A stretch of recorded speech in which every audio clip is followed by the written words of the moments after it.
William Poppelwell, Otago's forgotten pioneer Catholic.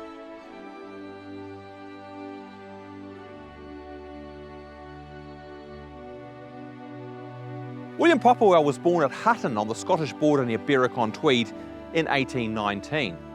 The Poppelwells were a Catholic family, and William was educated at the famous English Catholic seminary, Ushaw College in Durham, his family hoping that he would go on to become a priest.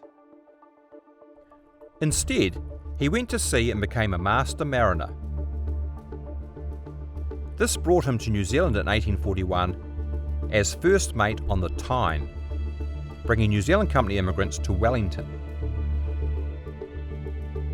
He subsequently commanded smaller vessels on trading voyages around the New Zealand coast. One such voyage made him one of the very first Europeans to sail up the Otago harbour when he delivered a boat here to one of the Kaitahu chiefs. While he was based in Wellington, William met and married a Highland Scot, Catherine McLaughlin, who was one of the large group of Highlanders who had arrived in Wellington in 1840. He took her back home with him to Berwick in 1846.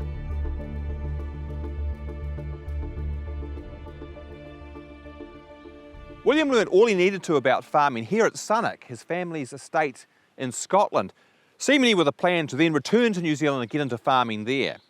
Now, the fact that his young bride just didn't hit it off with her mother-in-law seems to have accelerated these plans, and in 1848 the Poppelwells applied to come to Otago. As a Catholic, he was initially turned down by the organisers in Edinburgh, but they nonetheless pumped him for information on Otago Harbour, since he had been there when no one else in Scotland had.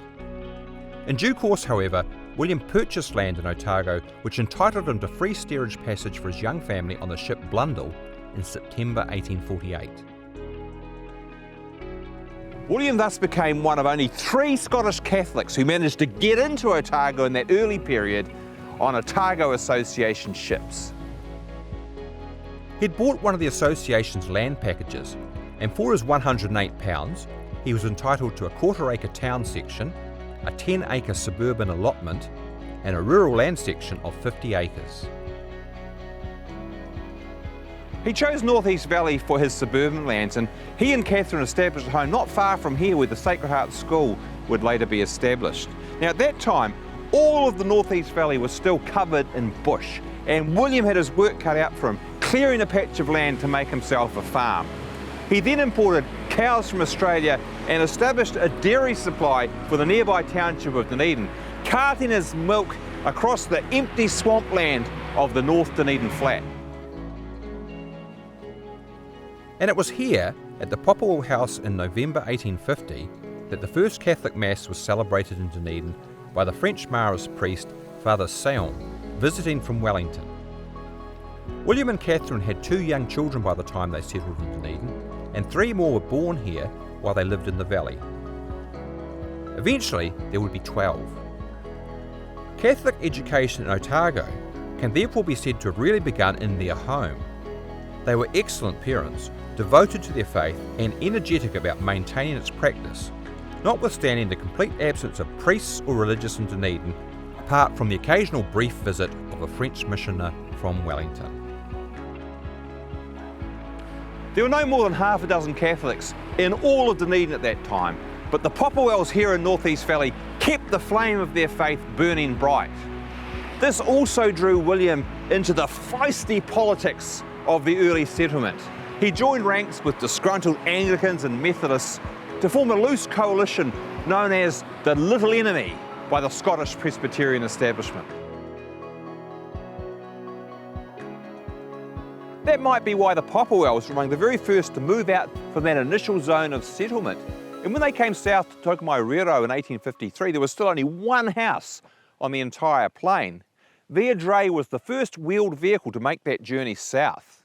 It took them 9 days for it to rumble its way across country to this spot in a bend of the Tokomairiro River near modern-day Milton. They called their new farm Sunnock, after the home place in Berwick. As it developed, it became the centre of Catholic activities in Otago.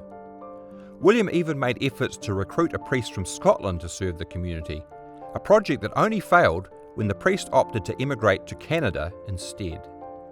In the meantime, many Catholic marriages and baptisms were celebrated here at Sunnock during the French priest's irregular visits from Wellington.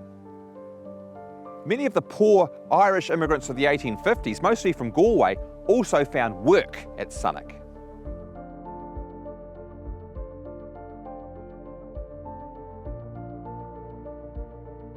With the gold rushes of the 1860s, the nature of Otago's pioneer Catholicism changed decisively. Hordes of Irish diggers arrived, and the early community of Scottish Catholics and agricultural labourers from Galway quickly became a minority. William Poppelwell still played a leading role, acting as a trustee, for example, when the first Catholic church was erected in Dunedin in 1868. But just a few years later, with the arrival of the Irish bishop, Patrick Moran, there was no longer any room for a leadership role for those Scottish Catholic pioneers who quickly slipped in to the background.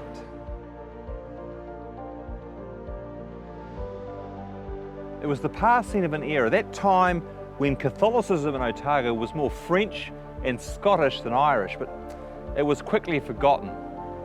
When William Poppelwell died in 1883, aged 64, Bishop Moran's newspaper, The Tablet, didn't even accord him an obituary. The old pioneer is buried here in the Fairfax Cemetery, not far from his old home at Sunnock. And fortunately, someone, presumably family members, have put this nice new headstone to mark the spot.